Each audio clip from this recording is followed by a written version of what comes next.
Hey everyone, I am in a state of aha right now because I seriously have a question that I think can help others, other women who have multiple sclerosis. So, my name is Roxanne Marion, and I am going to talk to you about multiple sclerosis in women on my YouTube page is called Grace, Glamour, and Grit. And then I have my Facebook page, which is MS Awareness Month for MS. Our awareness month for MS. I promise I say it wrong every single time. But I want to talk to you all about the cognitive of multiple sclerosis and whether or not it messes with you and what you can do about it. And when I say, hey, Laura, when I say messes with you, I want to know whether or not you struggle with it in your daily life, in your daily tasks. And I think I forgot to change it on my description for this. Let me tell you what I'm talking about.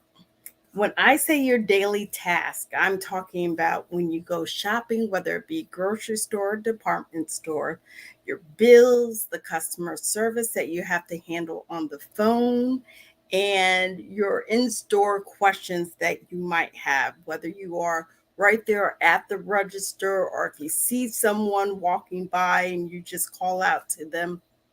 How do you deal with the cognitive part of that? So, I have an example for you. I was in Costco today and I wanted to say something to one of the workers. Costco's really good at actually moving about the store, and I couldn't say it exactly how I wanted to say it. And at the end, I remember asking my mom, "Do you think he got that? Did he get that?" Because what I had was almond butter. And I said, I gave it back to him. And I was hoping that when I gave it back to him, he realized I'm giving it back to you because it's open. Not that I've opened it and am returning it to the store. Not that anything, happened with it. It was open on the shelf, but I didn't say open on the shelf. And I didn't realize it till I got to the register. For some reason, I felt like I had to explain all of that to him for him to get it. And then the other time today was at Chick-fil-A. And I get very, very anxious about my time management, basically how long it takes me to walk and how long it takes me to explain what I want if I'm asking for something, even if it's on the menu. And I do realize that I did mess something up because the guy at the register said, "Do you want your penny back?" And I went to hand him a penny. And I thought he had said that something was 5.29 and he actually said 49, but I'm handing you a penny. And I needed him to know that, oh no, I just misheard that. Because what I found out about MS is that we talk low. And I'm not sure if you all know that, but for some reason or another, the when I was with a friend last week and he kept asking me, "What did you say? What did you say?" And I was like, "Yo, dude, I know I project. What's up?" So I had to wonder at the register, am I projecting? Are you able to see or hear me express what it is that I want? And apparently, he was not, the guy at the register, because he called me Roxy, for one. I didn't say my name was Roxy, I said my name was Roxanne, and several people have done that to me. And I'm like, I don't even go by Roxy. My name is Roxanne. So there's something that's missing there. Two, how do I express to people my name is Roxanne? I have a friend who's named Constance. And I heard someone say to her once, "Oh, hey, Connie." And she said, "No, my name is not Connie. My name is Constance." And where am I missing that? Or am I just afraid that I will offend someone or I will not be able to get it over correctly? So I had 5 things that could help because I've been in this situation before and I was looking back. One is let them know what is going on with you. And it's okay because are you ever going to see that person again, really? If you just let them know, I have some cognitive issues, can you slow down? Or I might ask you to repeat something. I had to do this on the phone when I was planning a reunion. And the woman actually said, "Thank you for letting me know that." She said, I will slow down. And she went about the conversation and continued to ask, "Okay, can I go on? Is there a question that you have?" So we have to remember that people are kind and they're willing to work around us and work with us, but they won't be able to unless we let them know. That's the first one. Second one, I ended up doing this one today because I came in Costco without a list. There were specific things that I knew I wanted. I knew that I needed strawberries because the doctor, not the neurologist, the gastric guy, the GI guy, he has told me that I can't have acidic foods, including pineapples, apples, grapes. I mean, come on now. So I can only have berries. So I knew I was going in the store for berries. I wanted strawberries. I had plenty of blueberries. But as I was going in there, you know how Costco has all their sales right around up front for you to see. And I saw things and I was like, yeah, but I don't have the funds to buy that right now, but I want to catch it on sale. And I came up to something else. I was like, oh, I'd love to come back to that coconut water. It's on sale. Ooh, look at that protein. I want to add protein to my diet because, well, because I'm going back to not eating meat. So that's just an aside. But there was no way that I could remember all of the things that I wanted to notate. This goes off sale on 4:30. This goes off sale on 5/7. So I did something that I've never done. I took my camera and I took pictures of the different things I wanted to remember what goes on sale when and when I need to get to Costco by the next time. And it actually, I just realized that I have my computer on a slant, but it it calmed me because I didn't get so bogged down with don't forget, don't forget that you have to get this or you can put this back.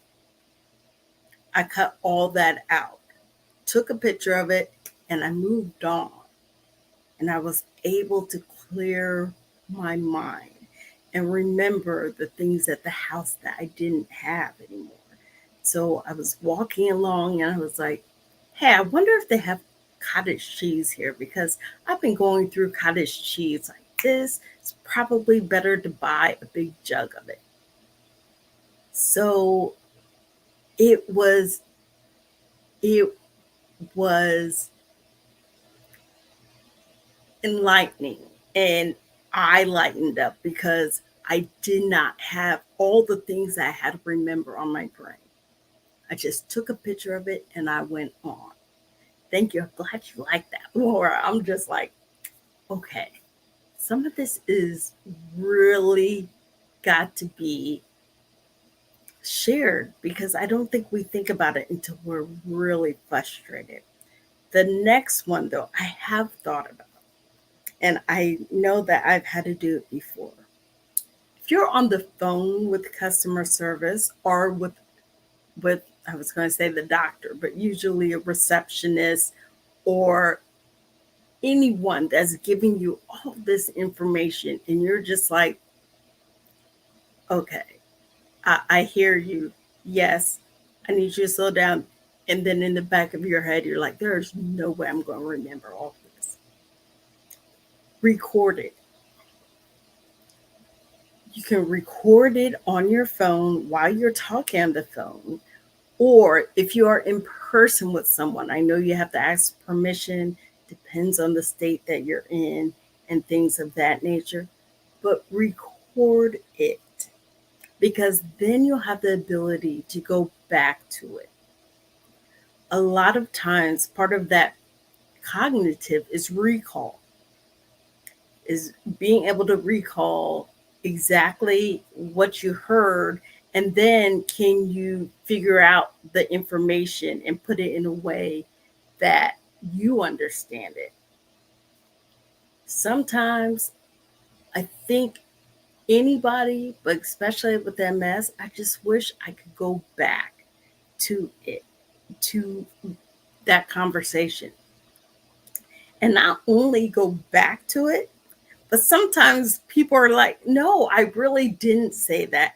And it frustrates me because I always blame it on the MS. And I'm like, well, maybe I didn't hear it right. I did too. I did too. So, one, you got to believe in yourself. Sometimes people are just trying to get over. But two, if you record it, you're able to go back to it. And that is a very good thing. So, the fourth one is have someone else listening to your conversations. So, if you are on a phone call with customer service or with anyone that you just feel like they talk really fast, you're not always picking up what they're putting down, and you just need someone to be there and encourage you or to help you with this conversation, ask someone else to be in the room, ask someone else to be on the phone. Um, I'm really good at asking my mom to do that because sometimes it doesn't come off to me the way that it comes off to her or everybody else. For instance, I told you guys, and you might not remember, or if you did not hear, I was talking to my aunt about how my mom doesn't like me to throw away the yolk of the egg. I said she's so picky because she's like, the oak cost is the best thing about the egg. And I kept saying oak. And I was glad that my mom was there to clarify that I meant yolk. And she let me know that I was saying oak. What I was hearing, it was right. And I needed to correct what I was saying. So it helps to have someone around that can assist you with those conversations and what you're saying. Because sometimes we just don't catch it quick enough. And that's part of the problem because when we don't catch it, then we're thinking about it. And that throws us off too, because people have moved on to 10 and I'm back here thinking about 2.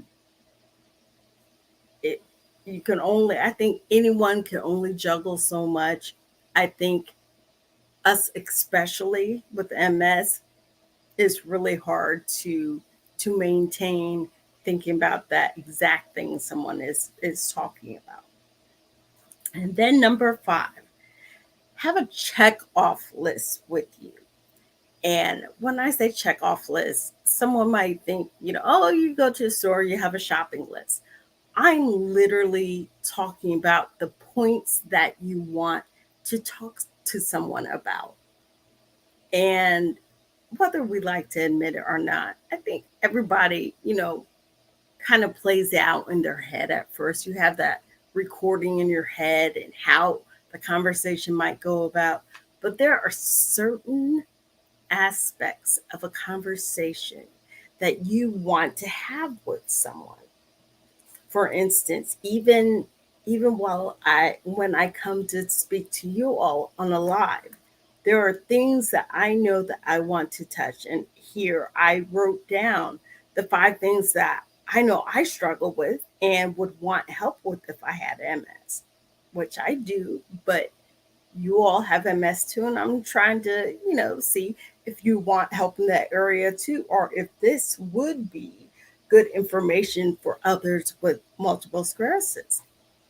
So have off a checklist where you can say, okay, I hit that point. That was something that was really important to me. I hit that point.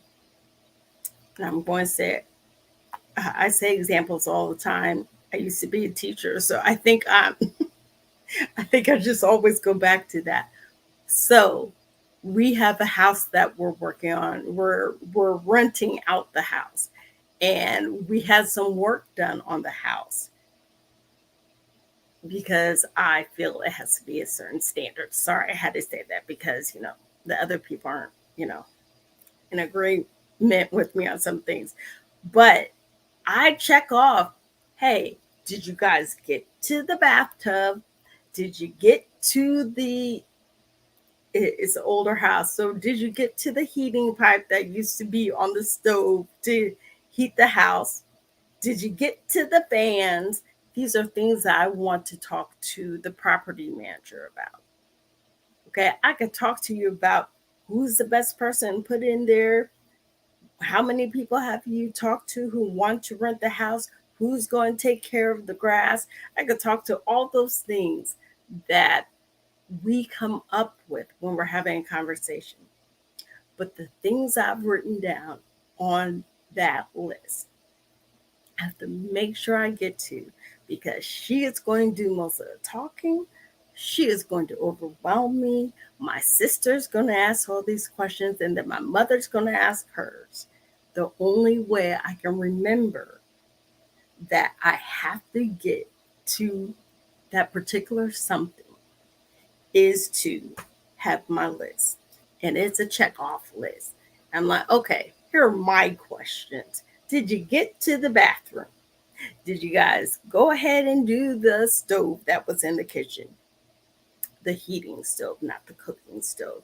Did you go ahead and get to this? And I check those things off to make sure that I've taken care of everything that was important to me, or I've taken care of everything that I felt had to be addressed.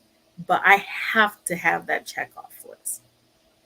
So when you are going about the task of your day, especially if you're in out around everybody else because you're in the store or something, or even if you're just at home calling, make sure you let them know that you have some cognitive issues.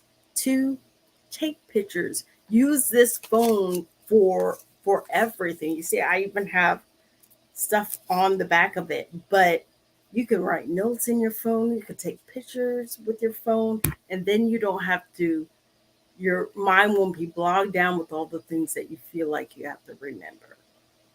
Number 3, record conversations. Then someone else can go back over it with you, or you can go back and listen without feeling rushed. Number 4, have someone else listening to the conversations you're having with other people. They might hear something that you didn't pick up on. And then number 5, have a check off list with you. So you get to hit all the points that you've already thought about, but everybody else has to get their points in. So you want to make sure that you get the points in that are important to you. So, with that said, I am going to go to bed early, go ahead and get something to eat before I go to bed early, and I don't know, maybe just wind down with an audiobook. So I want you guys to have a wonderful weekend. I should be on back and forth throughout the weekend.